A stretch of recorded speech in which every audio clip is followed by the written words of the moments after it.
තෙරුවන් සරණයි හැමෝටම.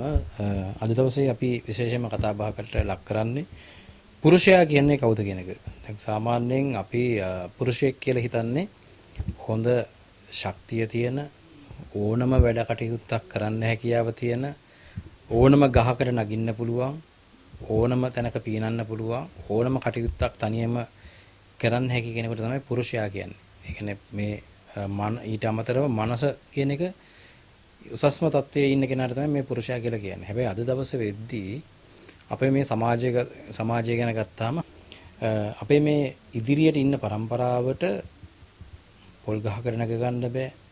කුඹුරක් වැඩ කරගන්න බෑ. කුඹුරක් මඩ තියා ගන්න බෑ. ඊට අමතරව පොල්ලත්තක් වියා ගන්න බෑ.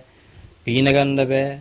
ඉතින් පුරුෂයා කියන දේ අයින් වෙලා තියෙනවා. දැන් සාමාන්‍යයෙන් දේහ ලක්ෂණ වලින් තමයි අපිට දැනගන්න පුළුවන් වෙන්නේ මෙයා පුරුෂයෙක්ද ගැහණියෙක්ද ස්ත්‍රියෙක්ද කියන එක. හැබැයි ස්ත්‍රීන්ට ඊට වඩා ශක්තියක් තියෙනවා. ඇත්තටම දැන් මේ වෙද්දී විශාල වශයෙන්ම දරුවන් හදන්න තියෙන ශක්තිය හීන වෙලා තියෙනවා මේ පුරුෂයන්ගේ තියෙන මේ ගැටලු සාකච්ඡා කියන හරි විදිහට ශරීරය මහන්සි කරන්නේ නැහැ, හරි දෙයක් හිතන්නේ බලන්නේ නැහැ, හොඳට තමාගේ මේ මනසෙන්, තමාගේ මොළයෙන් වැඩ ගන්නෙ නැහැ. ඉතින් මේ වගේ පුද්ගලයන්ගේ ශරීරයේ තියෙන මේ හෝමෝන ක්‍රියාකාරීත්වය එන්නෙන් අඩු වෙන්න ගන්නවා. ඉතින් වැඩිපුර ක්‍රියාත්මක වෙන්නේ නැති නිසා. ඉතින් ඒ වුණාම ඉදිරියට මේ දරුවන් බිහි වෙනවා කියන එක හරිම අඩු වෙන්න ගන්නවා.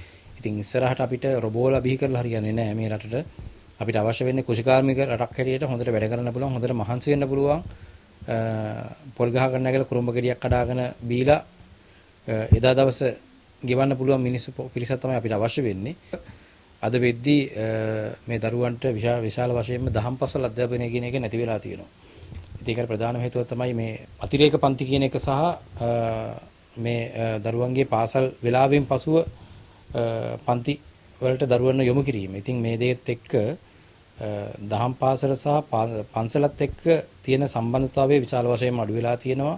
ඊට අමතරව සමාජයේ පිළිබඳ තියෙන දැනුම, ඊට අමතරව අපේ තියෙන මේ බුදුදහම ගැන තියෙන දැනුම සහ මේ පන්සිල් පදවහ ගැන දැනුම, ඊට අමතරව අපේ මේ ඉතිහාසයේ තිබ්බ අපේ ජාතක කතා සම්බන්ධයෙන් තියෙන අපේ ප්‍රායෝගිකව තිබුණු දේවල් පිළිබඳ දැනුම අද වෙදි නැති වෙලා තියෙනවා. ඒක නිසා හාමුදුරු කෙනෙකුටවත් ගරු නොකරන, වැඩිහිටියන්ටත් ගරු නොකරන පිරිසක් බිහි වෙලා තියෙනවා.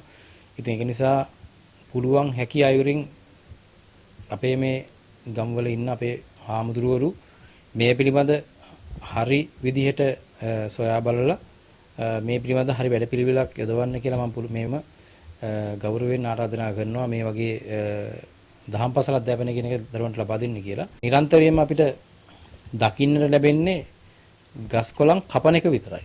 හැබැයි දැන් ඉදිරියට අපිට ව්‍යසනයන් එන්න පුළුවන්, සාමාන්‍යයෙන් පාරිසරික ව්‍යසනයන් එන්න පුළුවන්. ඒක නිසා හොඳම දේ තමයි අපිට කියන ඔක්සිජන් ටික අපි හදා ගන්න ඕනේ. ඒකට අපි අනිවාර්යෙන් ගහකොළ අපි හිටවන්න ඕනේ. ඊට අමතරව වෙනත් වෛරස් රෝග එන්න පුළුවන්. ඒක නිසා අපිට අවශ්‍ය ඖෂධ ටික අපි හදා ගන්න ඕනේ. හැබැයි අද වෙනතුරුත් මේ රට තුල කිසිම කෙනෙක් මම දැකලා නැහැ කිසිම සංවිධානයකින්වත් ගහකොළ හිටවනවා. ඉතින් හැබැයි ගමින් ගමට හරි මේ කාර්යය කරන්න පුළුවන් නම්, ගස් කොළන් හිටවන්න පුළුවන් නම්, ගස් කොළන් වලට ආදරය කරන්න පුළුවන් නම්, ගහ කොළන් අඳුර ගන්න පුළුවන් නම්, ඉතින් ඒක තමයි ඊටාම වටින්නේ. ඒ වගේම තමයි ඉස්සරහට ආහාර හිගයක් අනිවාර්යෙන් වෙනවා. ඒක නිසා පුළුවන් නම් හැම ගමකම කොස්පැල ටිකක් හරි හිටවලා තියන්න. ඉතින් ඒක විශේෂයෙන්ම කරන්න ඕන දෙයක්.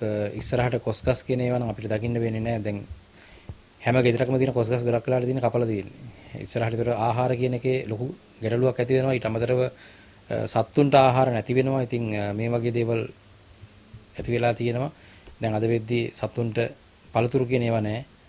අපිට ගමේ ගොඩේ කන්න කියලා පළතුරු වර්ග නැහැ. මේවා නැති වෙලා තියෙනවා. ඒක නිසා පුළුවන් තරම් මේ වකවානු තුළදී අපි අපේ තිබුණ මේ හෙළ ආහාර වර්ග, හෙළ පළතුරු වර්ග අපි නිර්මාණය කරනවා නම්, ඒවා අපි හිටවනවා නම් ඊටාම වටිනවා අපේ සමාජය වෙනුවෙන් අපි කරන සේවයක් හැටියට. ඉතින් ඒ වගේ තවත් තොරතුරු අපි කතා බහ කරමු ඉදිරි වැඩසටහන් එක්ක. හැමෝටම තෙරුවන් සරණයි.